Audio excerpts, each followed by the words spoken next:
एक रंगीन जंगल में एक मुतजस्सिस तोता जिसका नाम पिप्पा था, नई जगहों की सैर करना पसंद करता था। एक दिन एक चमकदार तितली का पीछा करते हुए वो बहुत दूर तक उड़ गया और बुलंद दरख्तों के दरमियान गुम हो गया।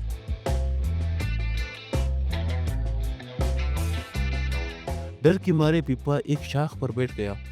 उसके सब्ज और पीले पर लरज रहे थे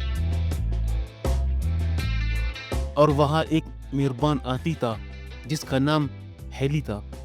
जंगल में टहल रहा था और एक गीत गुनगुना रहा था। उसने पिप्पा की छोटी चहचहाहट सुनी और ऊपर देखा। अरे हेलो, तुम गुमशुदा लग रहे हो, एली ने मुस्कुराते हुए कहा और अपनी सूंड उठाकर तोते का इस्तकबाल किया। हाँ, मैं गुम हो गया हूँ, पिप्पा ने उदासी से जवाब दिया। मुझे अपने घोंसले का रास्ता नहीं मिल रहा। फिक्र न करो, एली ने कहा, मैं तुम्हें घर पहुंचा दूंगी। दोनों ने मिलकर जंगल का सफर किया।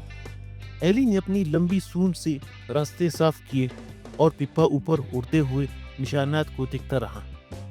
रास्ते में उनकी मुलाकात दोस्ताना बंदरों और एक अक्लमंद बूढ़े कछुए से हुई जिन्होंने उन्हें रास्ता बताया।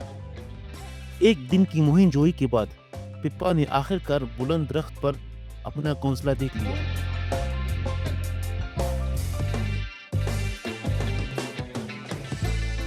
वो खुशी से चहचहाया। एली का उसकी सूंड पर एक छोटा सा नाचकर शुक्रिया अदा किया। तुम सबसे अच्छे दोस्त हो, पिप्पा ने कहा। एली शर्मा गई और अपनी नई दोस्त से दोबारा मिलने का वादा किया। और यूं तोता अब गुमशुदा न रहा, एली आती की बदौलत।